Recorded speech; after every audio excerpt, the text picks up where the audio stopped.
When all in life goes wrong or falls short, decoupage, I do believe, is the answer.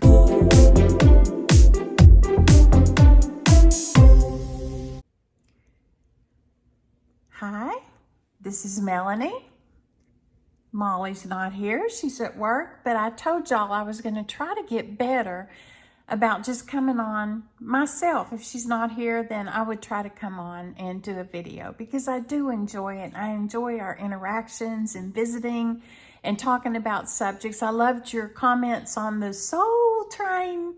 That was just a memory that came up kind of unexpected about watching Soul Train and watching those dancers and just wishing I could have the moves that they had, and I didn't. Today's been a rainy day, just kind of gloomy, drippy, kind of one of those drippy days. But I started back in teaching a Bible study on Wednesday mornings that I meet with a group of ladies, maybe 8 to 12 of them, something like that, on Wednesday mornings. And they are just a great group of ladies that invited me in to do a study. And we finished up the Psalm 23 study last year, so I needed to jump into something different. And this morning we got together and we opened the book of James. So that's where we're headed for this period of time, is to the book of James. I've always loved the book of James because it's very, I don't want to say simple, because y'all know in the Bible there's so many different layers, but there is just a simplicity there in James that I love. As a new Christian, I can remember reading James and feeling like I grasped some of it and understood some of it, and I think it's just a wonderful book. And what makes it to me so flavorful is the one who wrote the book of James is James, and that was Jesus's half-brother. So we had interesting conversation this morning about many things, but one of the things we talked about is how we do not have a Lord and Savior who is not unaccustomed to the things of this world, because he was here and walked on this earth. His ministry, he was here with skin on, so to speak. And we were talking about his family, James, his half-brother, and then we found places in the Bible that named some of his other brothers. And we know that Jesus had sisters, half-sisters. So interesting to think about. Sometimes we can get so entangled in our family relationships, and sometimes in life, those are absolutely the most stressful maybe of relationships, but they're also some of the sweetest and the best and the deepest. It's so wonderful to know that Jesus had siblings and parents, and as one of the participants pointed out, Uncle Jesus, that he most likely had nieces and nephews, and he had a sister-in-law, and those kinds of things. Just interesting to think about, along with the other beautiful concepts and truths and realities of James about grace and works and peace and all of those big things that are laid out so beautifully there. Anyway, I went down a rabbit trail on that, didn't I? Bet. So that's where we're at. We're studying James, and I'm glad to be there. Today's also a big day because Bob's sister and niece are coming to stay with us. Some of them sisters are staying out with his parents, and then we've got 2 that will be staying here at our house. And I don't have overnight company that much. So it was a little bit different for me it was good for me to look through visitors' eyes and kind of figure out what needed cleaned. You know how you can think your place is looking pretty good, kind of straight and all of that, and then you look at it with the eyes of visitors are coming, and you realize, ooh, how did that get so grungy? And the baseboards have a nice coating of dust and dirt all along them, and wow, when was the last time I Windexed that mirror? I think it's really good to see those things, but so I have spent a few days just doing, changing sheets and doing all those things that you do when guests arrive, but also looking at things that I never really look at. Like I thought, they may have to wash their clothes while they're here. So I lifted up that washing machine lid and I was like, what is all this nastiness? All this little grunge all around the inside of the washing machine. That's disgusting. So I ended up, getting my Clorox wipe and wiping all that down and sweeping and mopping. And in one room, I didn't have anything on the walls. And I'm kind of I like well, you can probably see in the background, I like having things on the walls, and that makes me feel at home. No, it may not make them feel at home, but it was important to me to have a few things on the wall. At the same time, I was determined that I'm just going to use what I have here at the house. So I ended up using things that I have, tucked away in a closet, hanging those things up, and I may show what I did. I ended up decoupaging. When all in life goes wrong or falls short, decoupage, I do believe, is the answer for just creating something quickly and on the cheap, and it's just so much fun to do. So I've been trying to look at things the way that you do when you have guests. One thing that I learned many years ago, I can't say that I have fully and totally embraced it, but it is realizing that when someone comes to your home, that word hospitality, sometimes we have a tendency is we want to impress or show off, or we even want to entertain. And I have learned, and I also think about the people's homes that I enjoy going to the most are just the ones they're just what they are, and you feel at home with them. It's not that you have to be entertained or impressed. I don't want that when I go to someone's house. I just want to nestle in and feel like they're happy to have me there, that we can have good conversation and good food. And the food doesn't even have to be fancy. So I've tried to keep that in mind as well, that when Bob's sister and niece come, that they are not looking to be entertained or impressed. They just need a good place to land. And I want to make it as comfortable as that can be, and us be as friendly as we can be, and for them to not feel pressured in any way.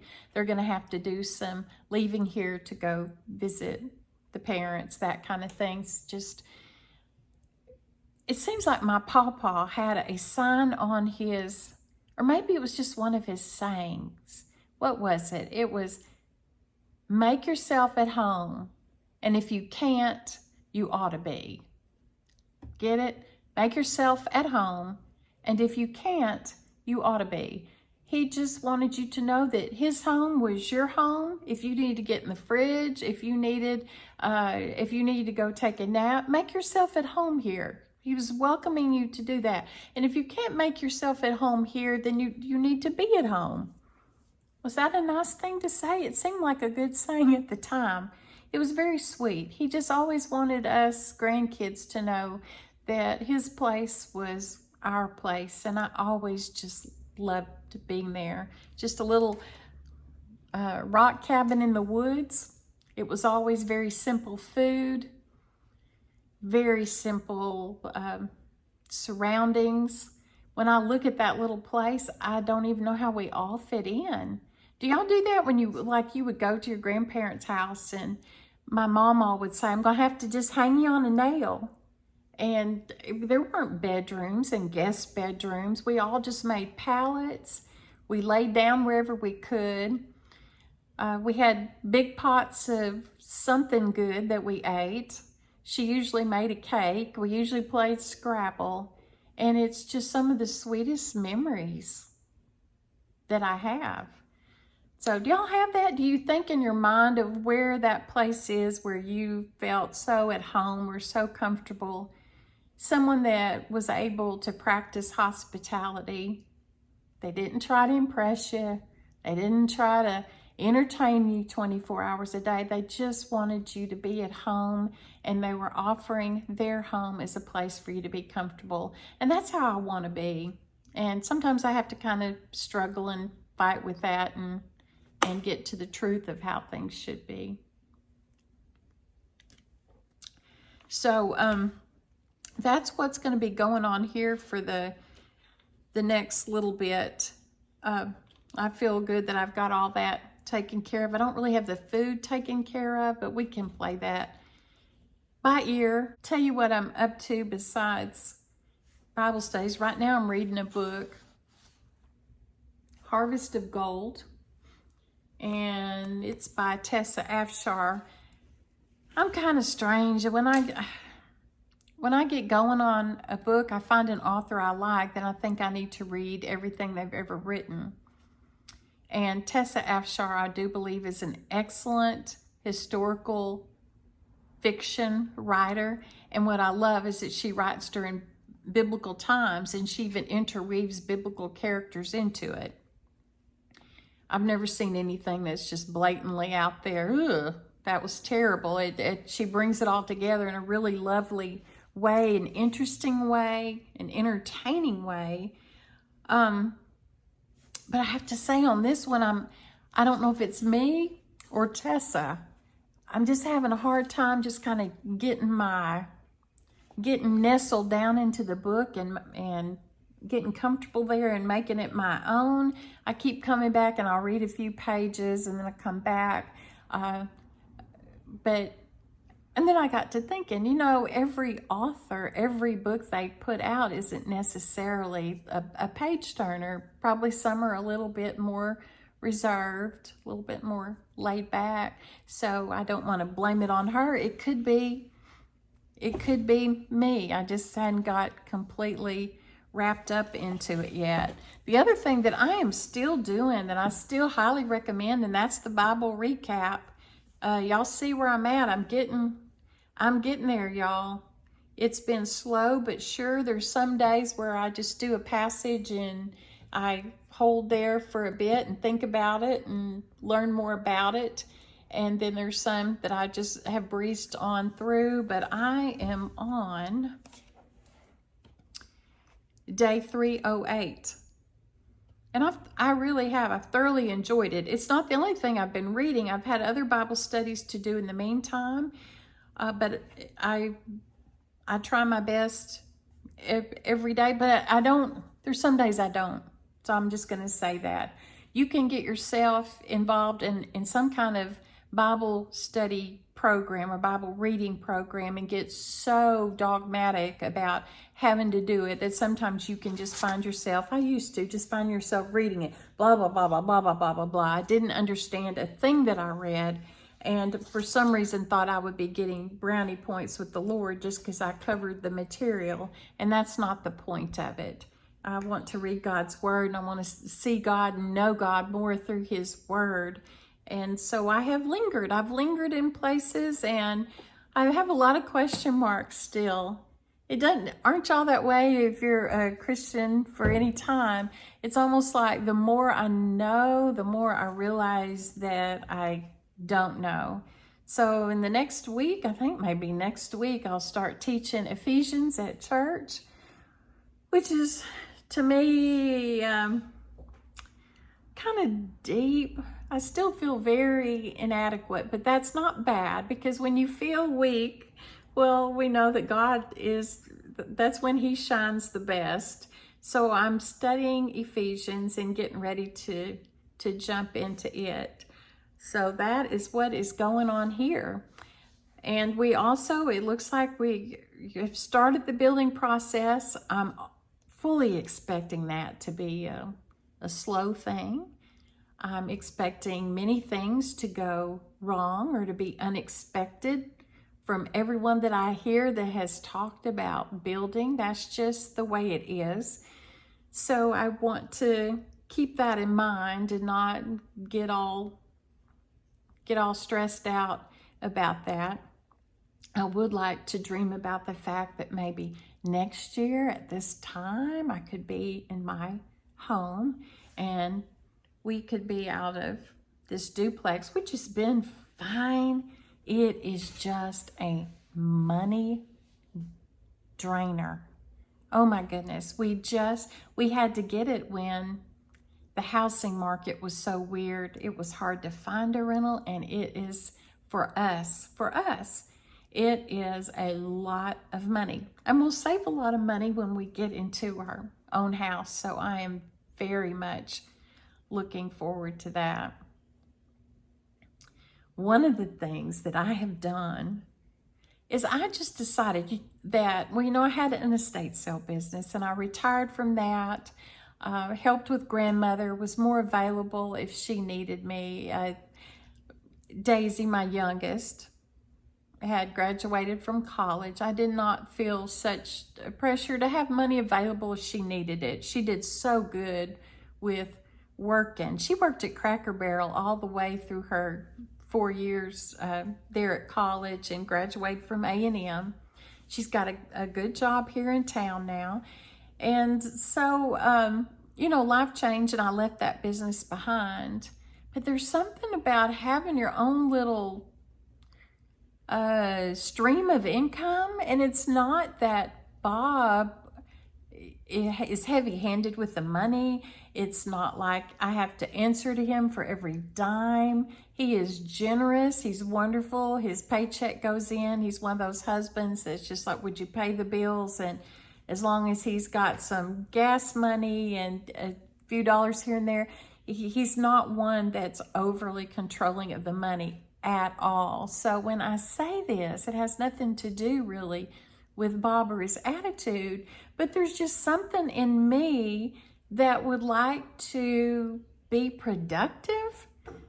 And I guess that surprises me in some ways. I feel like I am productive. So I am productive without having a stream of income.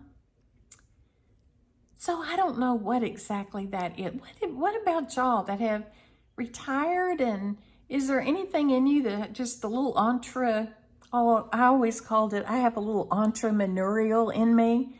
There's just something about me that wants to try my hand at something or do something.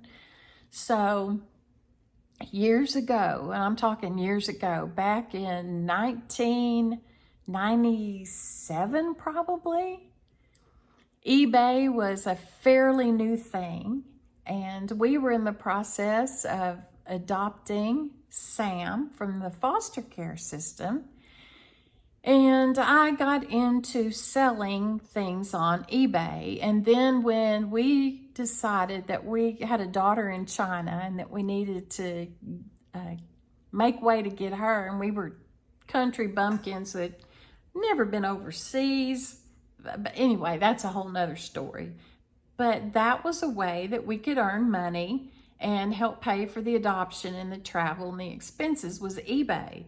And eBay was all brand new back then. And literally, y'all, I would sweep things. I remember one day I had a broom and I was sweeping out from under one of my kids' beds, and out came a Cracker Jack toy. You know, and the little Cracker Jack toy that had the little paper and a little toy inside, and it could be a ring or a little book or something. And I remember picking up that Cracker Jack toy, and I just thought, I'm just going to go see if I can list this on eBay and sell it.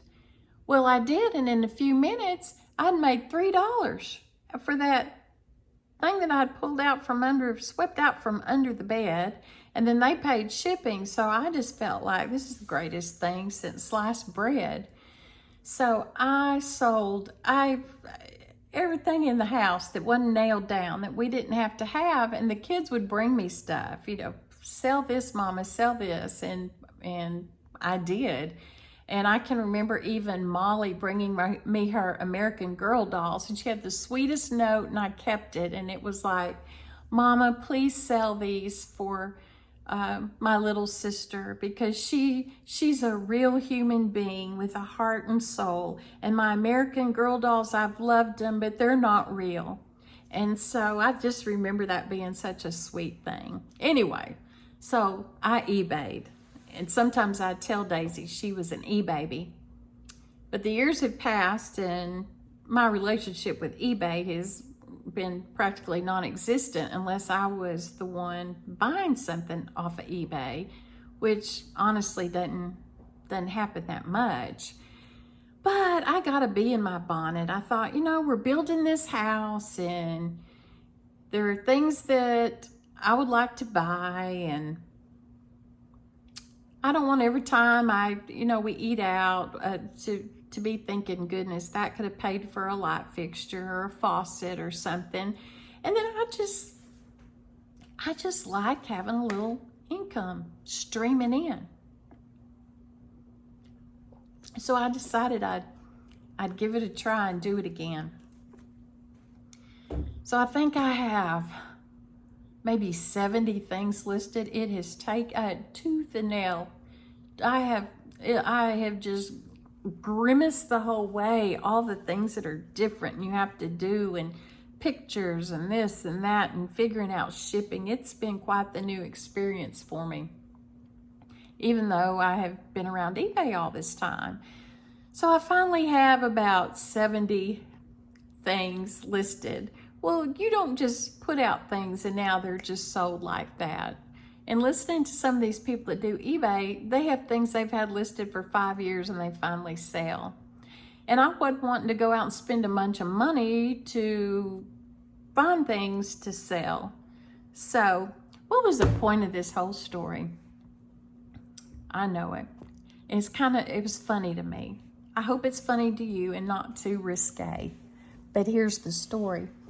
So I went into a Goodwill one day, and no, it wasn't a Goodwill, it was Hangers of Hope, or Hope's Hangers. In this area, we've got Gifts of Hope and Hope's Hangers and Broken but Gracious. We've got names. I can't keep up with all of the names. They're very pithy.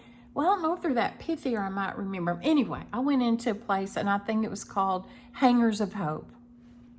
And I found some boxed, new in the box, underwear, panties to be exact. And what caught my eye about them was that back in the 90s, my mother found us she discovered this new brand of panties, and they were called Lovepats. Lovepats, do y'all remember these? And what the big deal was about Lovepats, my mother loved the fact that the Lovepats, they didn't have any seams. There was not a seam, I don't believe, in the whole situation of the underwear. It was all seamless, and she thought they were the smoothest, most wonderful, absolutely fantastical thing. And so I remember my mother buying us all Lovepats and just saying, enjoy this new, fabulous, cutting edge panties, here you go.